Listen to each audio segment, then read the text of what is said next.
Good, Joe. How are you? Good, good. It's a nice break last week, 4th of July Yeah, weekend. guys, we Yeah. might be a little rusty, but we'll Hmm. get right back in the saddle.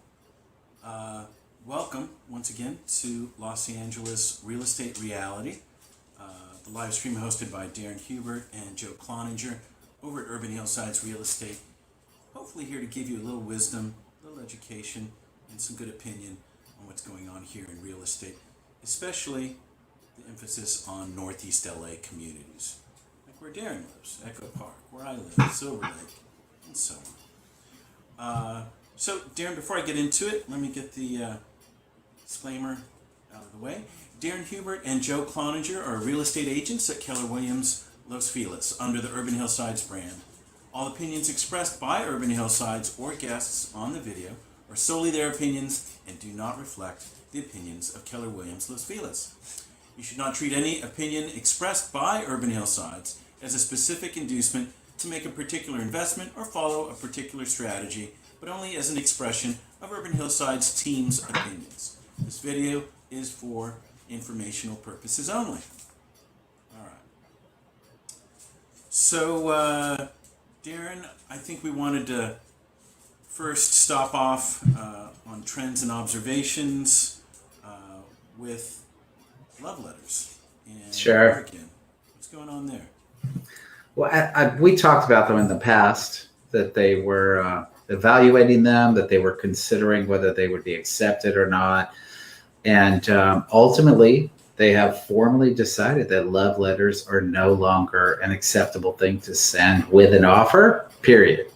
It's In Oregon. not acceptable in Oregon, the whole state. So it's funny when I say that, whoever I've mentioned it to, I say, well, why do you think that is? And then it never comes to mind quickly. Sometimes things are really obvious, but when it's said, I'm remembering this too. This was a guy in the legal field, I believe. So. yes, he was absolutely the one where you were there for sure.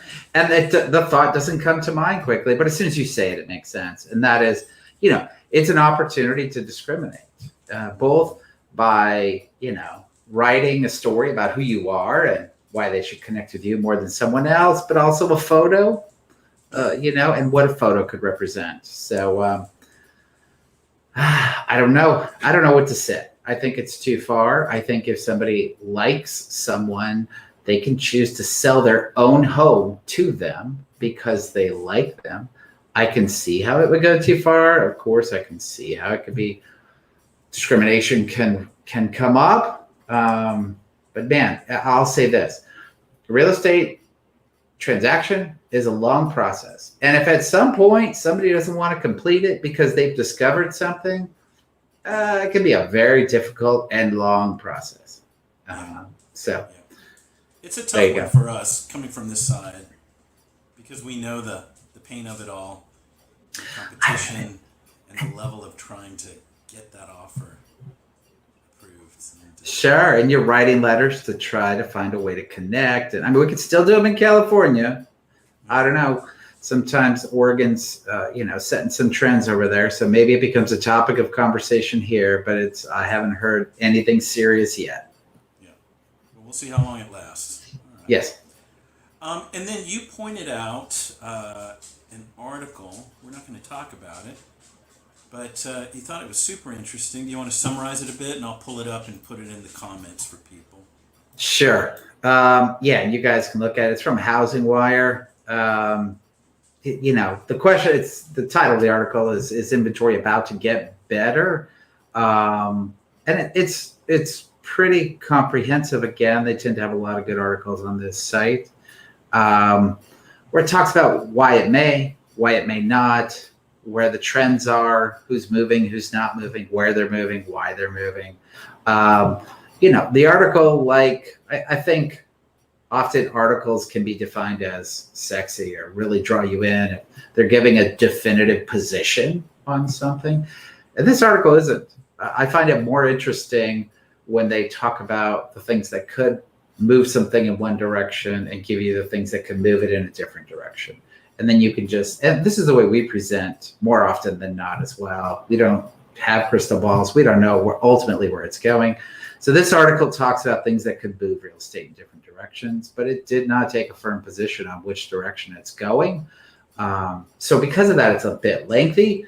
But if you're in the middle of it and you're considering buying, or you're in the midst of buying now, it's worth reading to get your head around it all.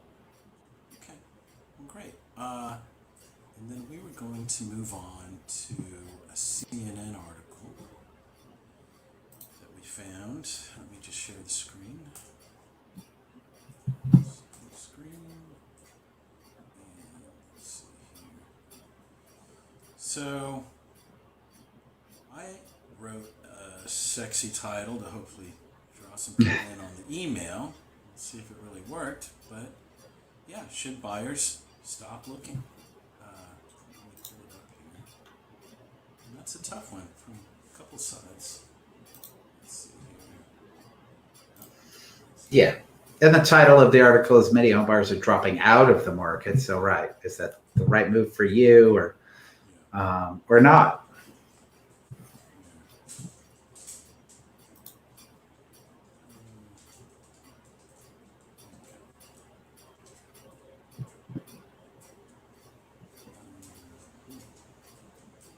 Pulled up the wrong link. And this article, like the House and Wire article, also doesn't draw a definitive conclusion. Again, a type of article I like, only because you then insert your own situation and your own preferences into the dynamic, and you're just getting information and choosing a direction based on who you are. Well, that's kind of how they write it, right? It's one situation as an example. We've got our own. I'm sure we can pull up. Sure. Let me go ahead and get started here. Buying a home. Hold on.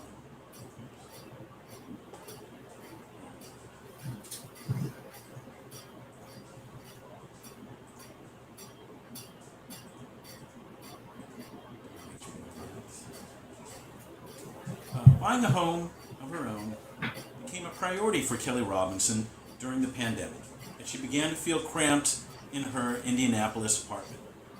Last fall, having to stay home so much, that really made me decide that it is time to buy a house, she said. Among the top amenities, she was looking for outdoor space and more privacy. Further motivated by record low interest rates, Robinson set her sights to buy in the spring when she expected more properties would be available. It would also give her time to get her finances in order. But by the time I got pre-approved and started seriously looking at homes, the market got crazy, she said. Robinson set a budget for $250,000, but in her market, the suburb of Greenwood, homes began selling within days with as many as 10 competing offers, and sometimes going for $100,000 over the asking price. Crazy to me is not getting an inspection because you want to be number one on the homeowner's list, she said. That is a risk I'm not willing to take. And having to make an immediate decision the day you see it, that is another thing that makes me really nervous. So she decided to put the home search on ice and continue renting. There are many aggressive shoppers out there, and I'm not willing to compete with that, she said. I need to be happy today, but I also want to be happy a year from now. If I overpay or don't get an inspection, that will cause bigger issues down the road. Up against all cash offers, they can't match. In a feeding frenzy on each house they visit, many buyers are dropping out of the market and opting to wait it out and reevaluate their options. Burned out buyers. The housing market was on fire this spring, leaving many would-be buyers burned out. Low mortgage rates have been fueling demand, but there's also been a record low inventory of available properties. That has pushed home prices to record highs, with some homes attracting multiple all-cash offers and others selling for $1 million over the list price. But home sales have fallen for the fourth month in a row on a monthly basis, partially because there aren't enough homes to buy, but also because the competition and higher prices are turnoffs to those who can't afford to compete, according to a recent report from the National Association of Realtors. Clearly, sales are moving down, partly due to inventory shortage, but the affordability is squeezing some of the buyers out of the market, said Lawrence Yun, NAR's chief economist. Home buyers qualify for a mortgage based on their income, but with prices rising 20% or higher, it is simply pricing them out of the market. Only 32% of consumers believe it's a good time to buy a home, according to Fannie Mae's Home Purchase Sentiment Index for June. That's a record low. High home prices were cited as the main reason people were pessimistic toward home buying. That sentiment was particularly strong among renters looking to buy for the first time, said Doug Duncan, Senior Vice President and Chief Economist at Fannie Mae. While all surveyed segments have expressed greater negativity toward home buying over the last few months, renters who say they are planning to buy a home in the next few years have demonstrated an even steeper decline in home buying sentiment than homeowners. It's likely that affordability concerns are more greatly affecting those who aspire to be first-time homeowners than other consumer segments who have already established home ownership. Still, even in the face of tough buying conditions, many would-be homeowners remain intent on purchasing now, Duncan said, especially with mortgage rates still relatively low and a down payment ready to go. I'm encouraging many buyers to stay the course, said Corey Burr, a senior vice president at TTR Sotheby's International Realty in Washington, D.C. They need to have a persistent confidence their dream home will become available and they can buy it. Just because it's a difficult market doesn't mean it's impossible. Ride out the wild market by renting. It's true, buying a home is not impossible. Plenty of people are doing it, but more people have tried and still aren't able to buy. And there are limits to how much time and emotional energy buyers are willing to put forward, being shut out of the market. First-time home buyers Stephen and Laura Andranigian plan to move from their home near Monterey, California, to the Coachella Valley in Southern California, where they have family, and Laura got a job teaching elementary school. Looking for a home that costs less than $500,000 has them chasing properties as soon as they are listed. Many times the houses are gone before they can even make an offer. Twice they've been laughed at for asking for time to get a pre-offer inspection. They've lost out on 5 bids so far. You get told, here are the 10 things you need to do to buy a house, he said. We did 20 of those, and it is still like, well, you're not able to participate because there are people who are flush with cash who also want to buy here now. They had been saving to buy a home for years and have been looking for months, but now they realize that their purchase options are to buy something that needs work in an area they don't want to live in, to wait for a new construction home and pay a premium for it, or to buy something over their budget. The only way to buy a home that costs over $500,000 is for my in-laws to gift or loan us the difference, said Steve. But that seems excessive for people who have stable, good jobs to get $200,000 from family. Even when you've done everything right, you still need more? The Andranigians have decided to abandon their home search. We decided to rent while we wait for the housing market to settle or resolve itself. But getting a rental isn't going to be easy either. The most galling turn of events, he said, would be to have to rent a home they had to put an offer on before. They've already seen some homes that they bid on come back to market as rental homes right after closing. Even though a property like that would be the kind of home they would love to live in, it would pour salt in the wound to have to rent it after trying to buy it, he said. To have to rent to the landlord and hear they were sitting on a ton of cash and that they wanted to turn it into a rental while we are just trying to buy a home, buy our first home, would be really hard, he said. But to find out the landlord is a hedge fund that is owned by some faceless company, that may be worse. We don't want to rent the place, we want to buy. Right. So a couple examples there. Yeah. A couple notes. I just wanted to let you finish, but home sales have fallen, mentioned in the article. Again, just clarifying that it's volume, not pricing, that they're talking about. So there are fewer sales happening. It's really because there are fewer homes on the market.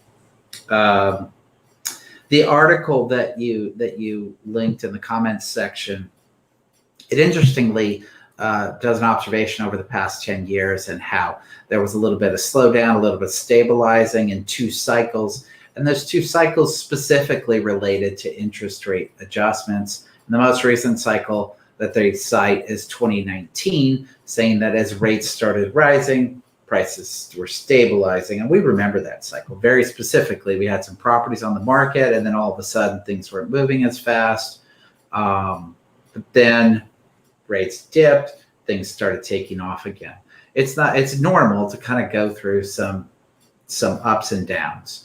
And they're just harder to define in real estate unless you're looking back and really evaluating the data nonstop, consistently, which is why we're seeking these articles and continually trying to share them as well.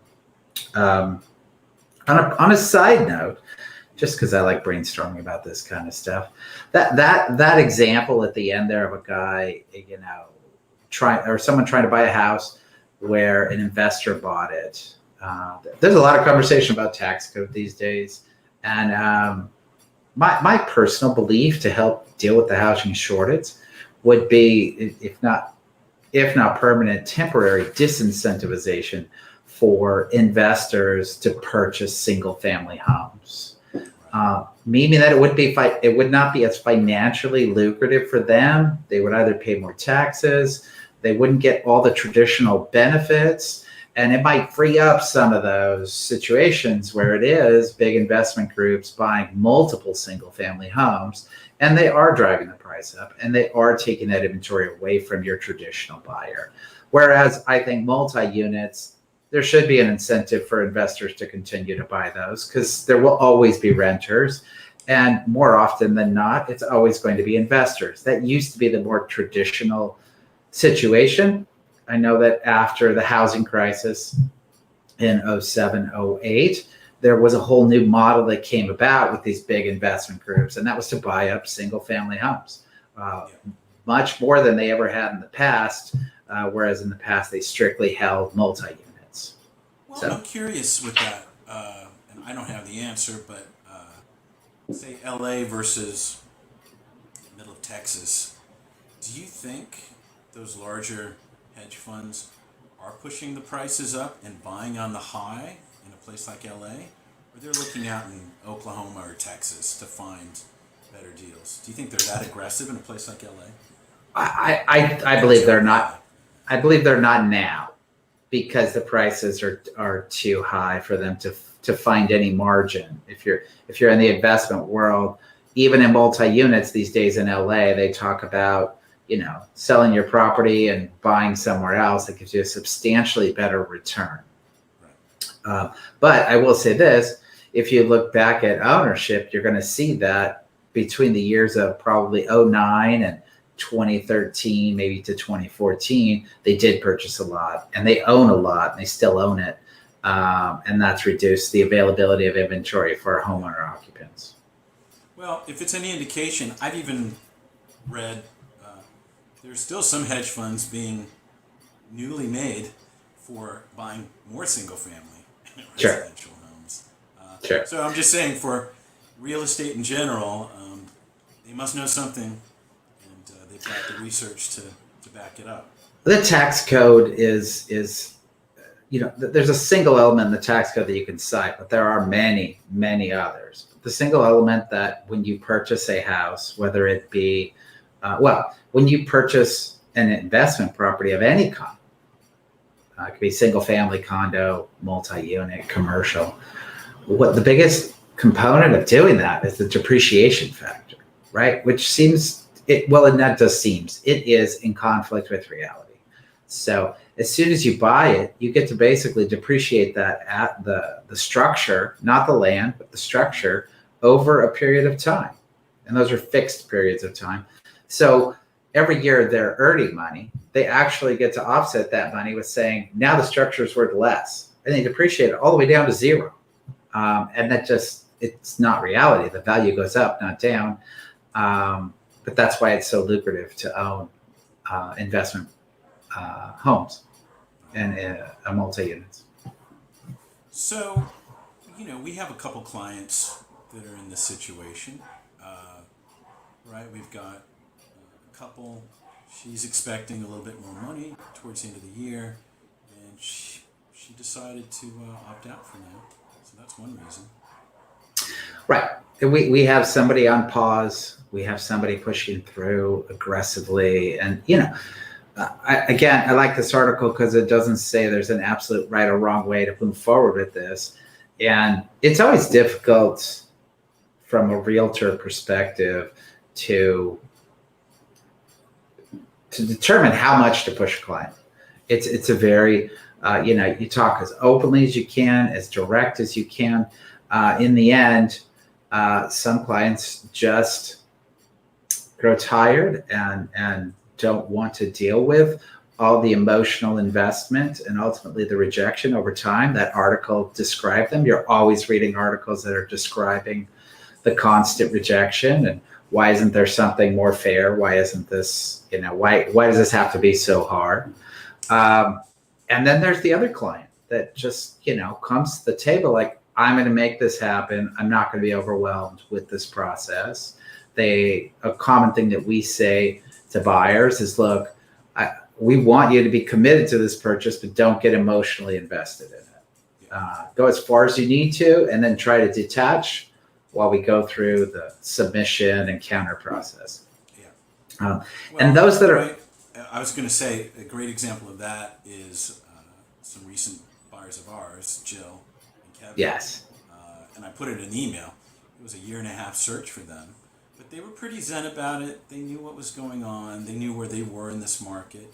And I think they were very patient. They didn't burn themselves out. Right. And their parameters did adjust, partially because their life adjusted a little bit, because the world adjusted a little bit, and because they really wanted it to happen. But most agents should respect, it's not uncommon that clients come to us and say, well, I qualify for this, but I want to buy for this. And of course, we honor that. The market, more often than not, might lead them to a higher price point if they grow comfortable with that. And if they don't, that's a reason to step aside and see if anything changes as well. Gosh, man, you're reminding me, we met recently, hopefully a new client of ours.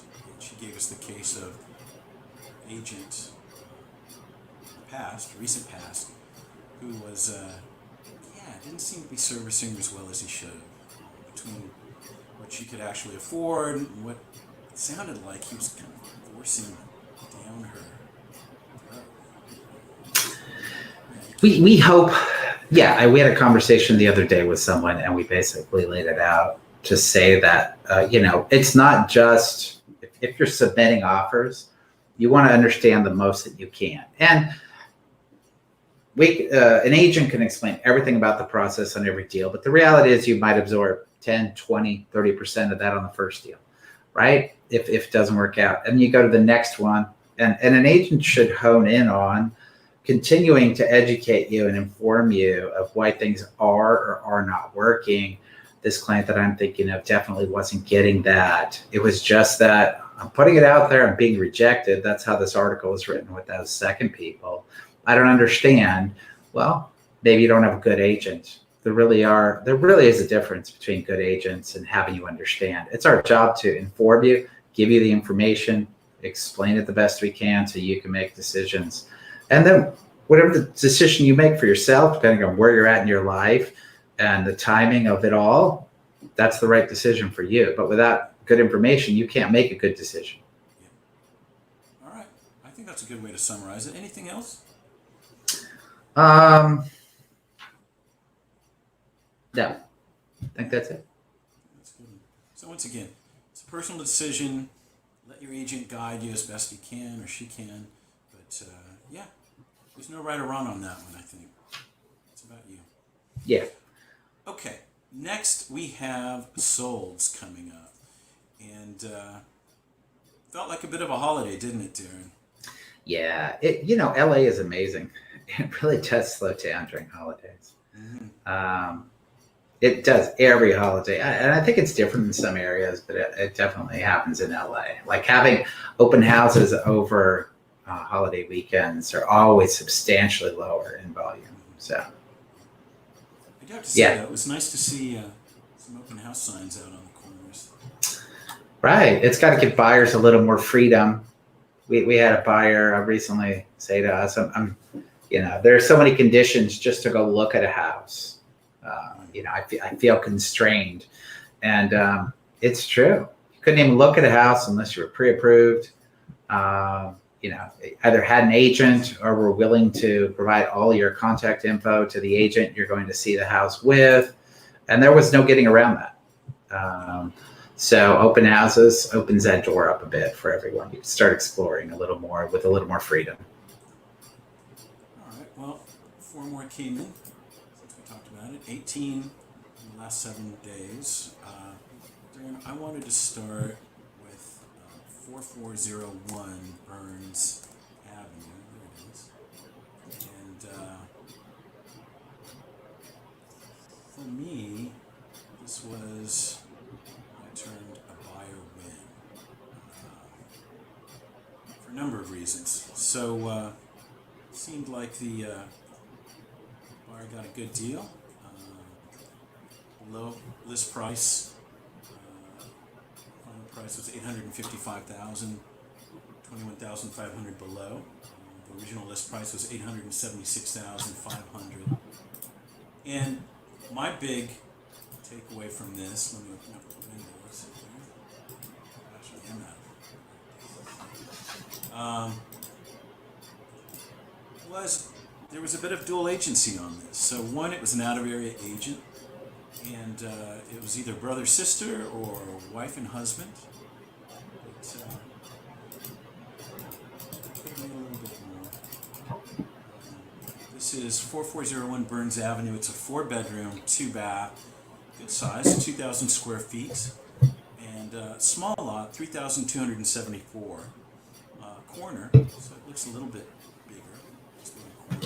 Took 21 days on the market to go into contract, and this is presented by Michelle Acuna and Francisco.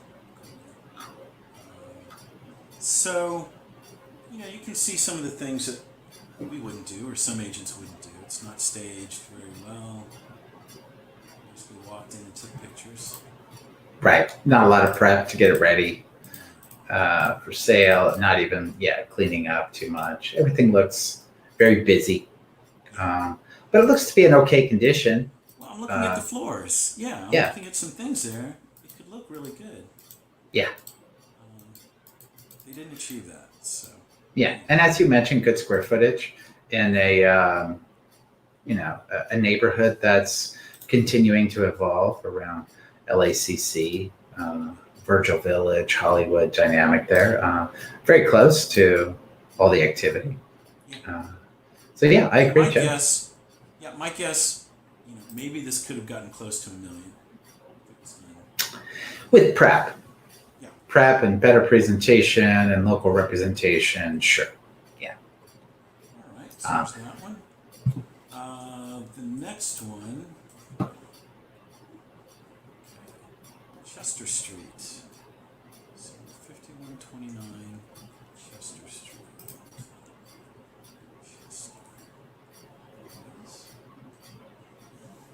So this is off in Serena. I termed this a seller win.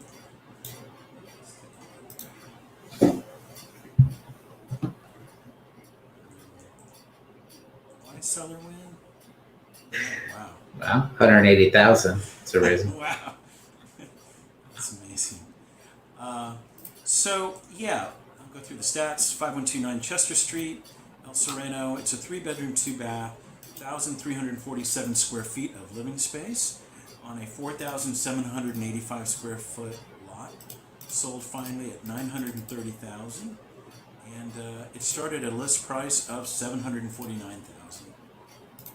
Took 10 days on the market.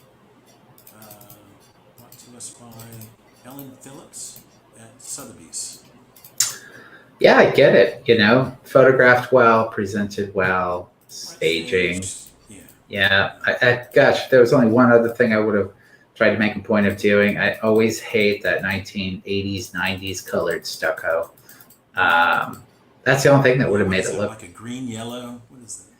Yeah, gosh, almost any tone of yellow just makes me think of that era. Yeah, at least in some of the photos, it looks yellow, so it looks dated to me because of that. But other than that, some good work put in, good presentation, and lower expectations, and they were by far exceeded. Right. All right. Let's see. Next one is on Wildwood, 1625 Wildwood.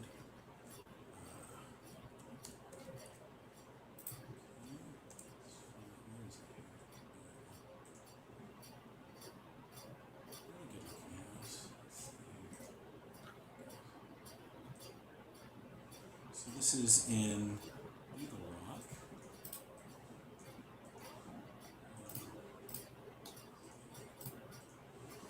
1625 Wildwood Drive, 3-bedroom, 2-bath, 1,403 square feet.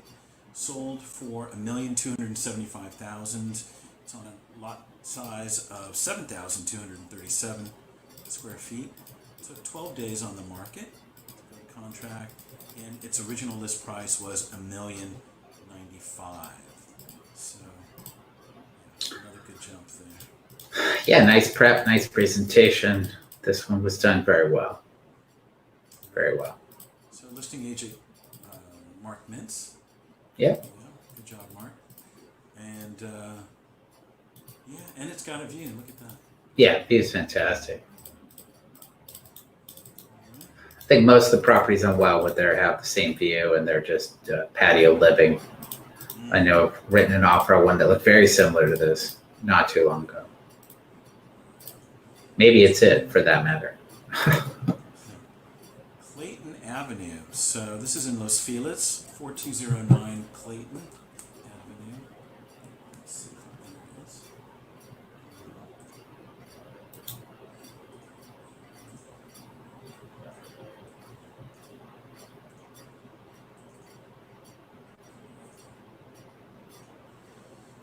This was a nice one.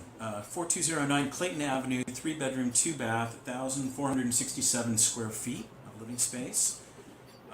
Sold at $1,894,500. Lot size 5,300 square feet. Took 9 days on the market to go to contract. The original list price $1,495,000. This is brought to us by Natalie Stern Traven.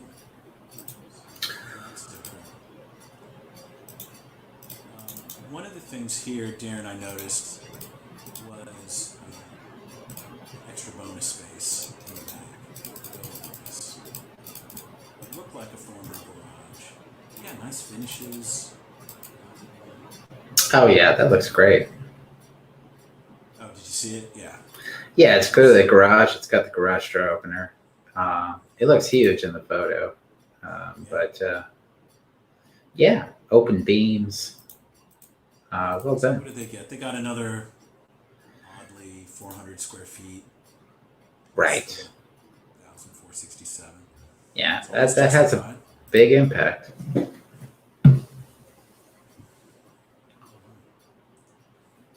Next.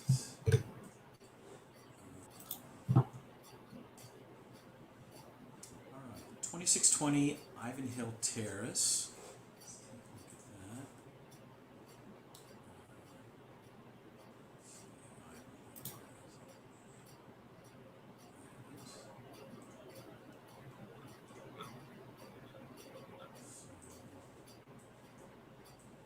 I think I made this buy or win. Might be controversial. Let's see. Oh, I remember this house. Sure. Did we do it? Ivanhill Terrace? Huh? We may have guessed on this one. Oh, we did.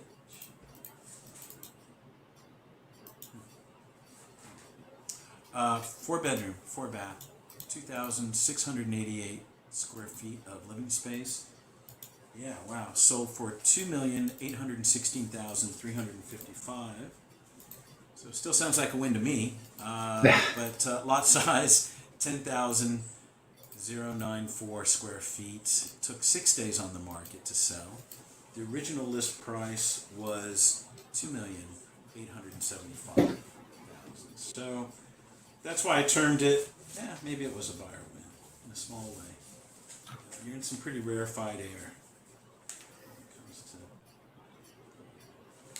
the price in general. Sure, 60,000 below. Yeah, it's a special place. It's a high price for the neighborhood. There aren't very many $3 million sales. in that pocket. Yeah, but it got very close. And look at that yard, though. It's beautiful. Oh, it's amazing. The pool, everything. It's very nice. I mean, gosh, how much was that pool? That looks like an expensive pool. The terrace. It's built on a hill. Beach. Yeah, for sure. Wow. All right. Well, congrats to both. We'll leave it at that. Let's see.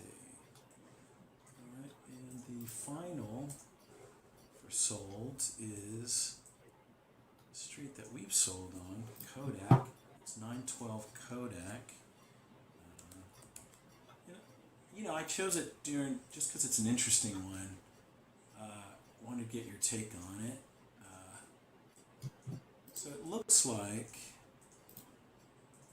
you might be able to build another house there on the lower street. Let me hit the slideshow. So 912 Kodak Drive. It's a 2-bedroom, 1-bath, 1,175 square feet of living space. Sold for $1,150,000. And it's on a lot size of 6,902 square feet. It took 6 days to sell on the market. Looks vintage. It was a probate sale. Brought to us by Jeremy Kaiser, Corker and Global. And Elise Yeah, it looks, it's a little bit of a fixer. It's got plywood floors. It's got some damaged siding, exposed water heater. It needs some work. It's got a good sized lot. A lot of the properties on Kodak are smaller, but it'd be hard to access to build a second unit. But yeah. Well, I wonder if this was the attractant, though. One of the pages here does have it plotted out. House 1, House 2. There it is, A and B. You see. How did they describe it here? 2 separate lots available in Silver Lake. Street-to-street property when combined. The second lower lot is perfect for an additional house or duplex for further income potential. On the upper lot, set in the hills on a cul-de-sac, find an adorable jewel box home with 2 bedrooms and 1 bath. Right. So technically, it's like I said, the majority of the lots on Kodak are small. This is a small lot because lot B is actually not on Kodak. It's on the street below. Got it. Yep. Cool. Yeah, you could definitely build a house there. So, in a way, what do you think? Was that a buyer win? Did they accomplish? God, those sellers. Yes. 201,000. Oh my God. Getting that vacant lot on with its on a finished street is that's a good deal. That lot alone could sell for $400,000. Right. Okay. So a win for both. That's awesome. I think it's a buyer win. If they plan on building. Right. If they don't, then maybe not. But. Yeah. All right. So we are off to see actives. Darren, how did you characterize actives this week? Well, I think you had about 18 solds. We ended up with a lot more actives. We ended up with 62. But of that 62, I did throw in some income and some condos, so really 40, but that's still double what the solds were then. So again, we've increased inventory, which is good. It's healthy. I'm happy about that personally. You decided to pick out single families this week, which is great. Yeah, and it's partly because our conversations often, I think a very common place to start when you meet with a potential buyer is, okay, I'm looking to buy a house. Sometimes buyers come and say, I want a condo because I want the minimal amount of stuff to do. Sometimes others come and say they want small multi-units because they're a little more savvy and they know they want to own multiple buildings in the future. But more often than not, they come right to the center, the single-family homes, and sometimes we're moving them in one way or the other, depending on their situation and what may seems to be best, or we're searching for both simultaneously, either single-family income or single-family condo. So I thought it'd be interesting to at least look at some other options in each of these categories. and discuss why someone may go to these spaces, and also give our audience a broader perspective of things that are available. Okay, well, let's start with 4049 Via Marisol, Right. number 127. So that complex. Go ahead, Joe. Oh, 3-bedroom, 2-bath, 1,461 square feet of living space, 640,000. Right. Big space, 640,000, finished in a very large complex. If you're going up on to that hill in Monterey Hills, it was massive building with multiple condo complexes and townhomes as well that were built up there. They're all very nice. They're maybe it's not uber modern, but there's a lot of value there. So 640,000 gets you an almost 1,500 square foot space that is finished and move-in ready with reasonable HOA fees. So we wanted you to see that that's an option. We recently sold up in that building, in that complex on that hill. So that's what made me pull that out. Well, this is reminding me too of our subject today about buyers opting out, and I think it was it was like the third example in their choice of move-in ready, having to update something, having to go to maybe a bad neighborhood. Right. But this right. is move-in ready. If you're okay with the condo, this is a great. Right. So sometimes that's an adjustment, and we're always trying to explore all the options. Again, we're always just trying to lay out the options, and then you make a decision. Sometimes if you can't buy a house because of pricing point, and you really want to buy something, you move with a condo first. And that's the 2 to 3 or 2 to 5 year plan. Then you move up to a house. Yeah. All right. So moving right. All right. Next is. Okay.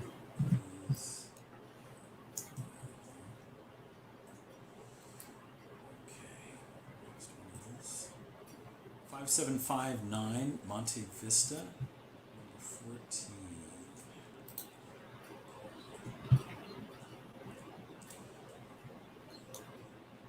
And that last condo, I think they call it Monterey Hills, right? Yes. But if you're not familiar with that, it is Highland Park, or very Highland Park adjacent. Highland Park, El Sereno, right between those two. Yeah. All right, let's take a look.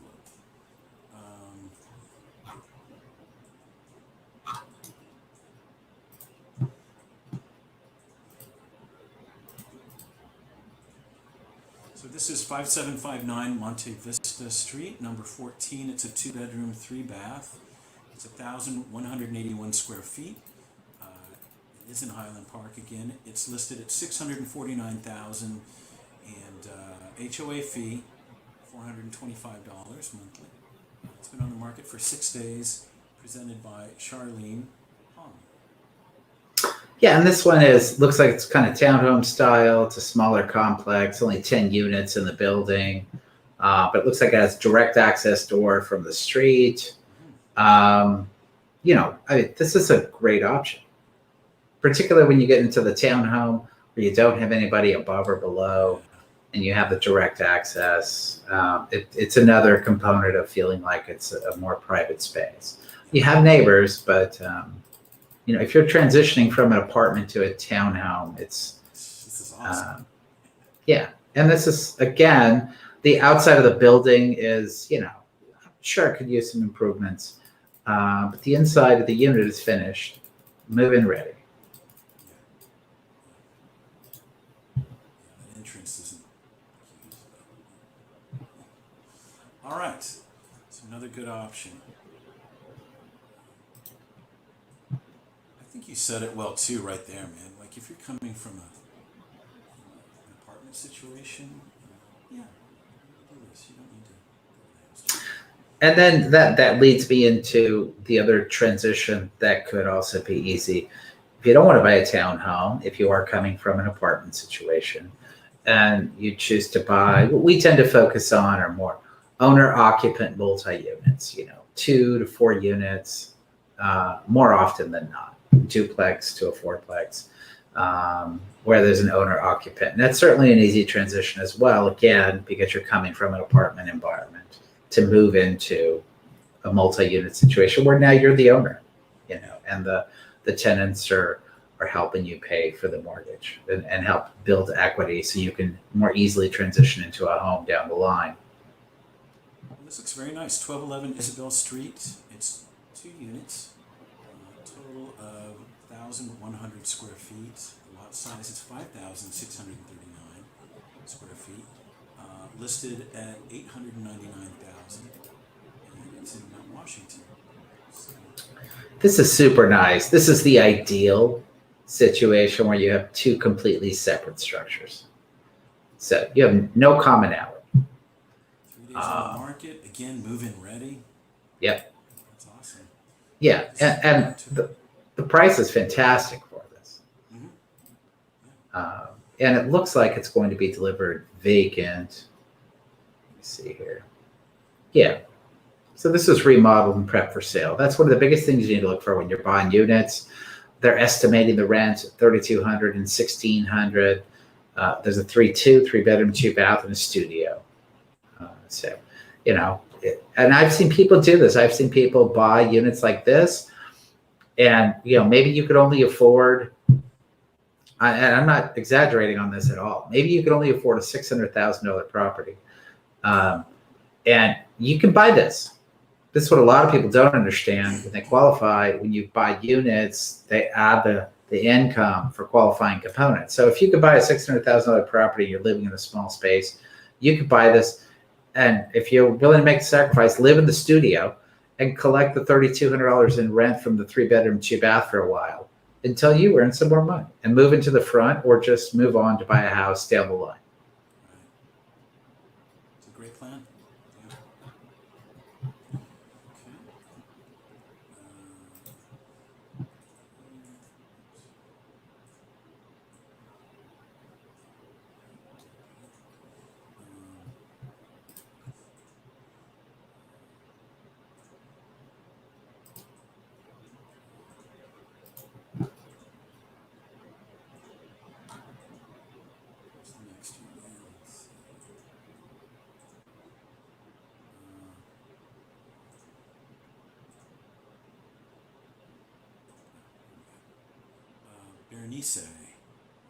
Berenice, yeah.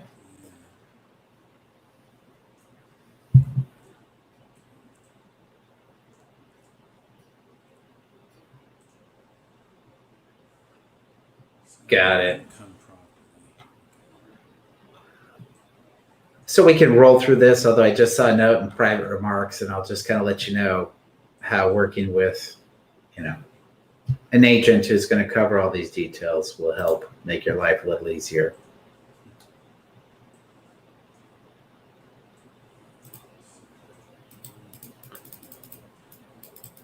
First picture, 4018 Berenice Avenue, 2 units, 1,823 square feet of living space, 5,198 square feet of lot. Wow, 799,000, and so it's been on the market 4 days. It's brought to us by Deirdre. And what do you have to say, man? What's going on? Well, so 2-bedroom, 1-bath units for $800,000 is a great price. It doesn't say whether I think it's owner occupied. So that's always the first question to ask. What will be vacant? Well, owner needs up to 2 months lease back before vacating. Right. So, but here's the thing. Yeah, no showings, blah blah blah. Cash only. 2 retaining walls that are have an issue. Now, look, this is an experienced agent, and maybe that's actually the case. Maybe it can only be cash, but we've also purchased properties with a loan that sat on the market for a while that said cash only, and we were able to get them financed. It was convincing the listing agent that financing would work. But this is a great deal. I don't know how severe the walls are. I have to go see them, determine a price of repairing them, but gosh, I mean, if the income generated there is accurate at $7,500, this is a slamming deal. Even if it's $100,000 to fix retaining walls. Yeah. One thing, again, going back to our subject today, I believe the first case was asking about pre-inspection. Pre-inspection, sure. Yeah. I don't see, well, there's dogs.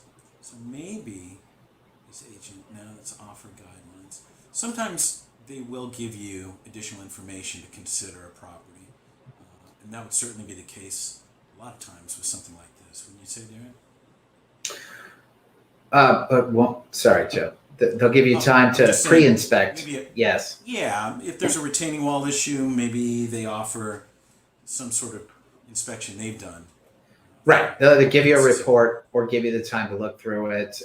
An experienced agent will do that, only because who wants to, accept an offer and then have them start negotiating? It says no consideration or credits will be given for the existing walls. But as a buyer, you might walk in and look at it and go, okay, great, that's $10,000, then find out it's $100,000. So allowing someone to inspect in advance and have an idea of price is beneficial to everyone involved. Right. All right. Well, very intriguing. That was a good one to check out. Let's see. So then I did pick up just 2 single families. Yeah. Let's see. What's the address? Oh, here it is. Phillips Way.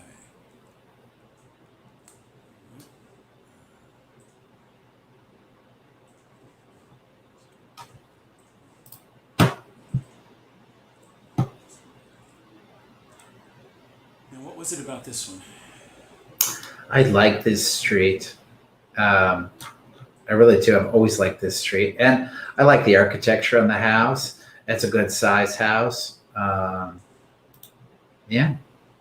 I think it's pretty well priced if you show up and there aren't obstacles that arise.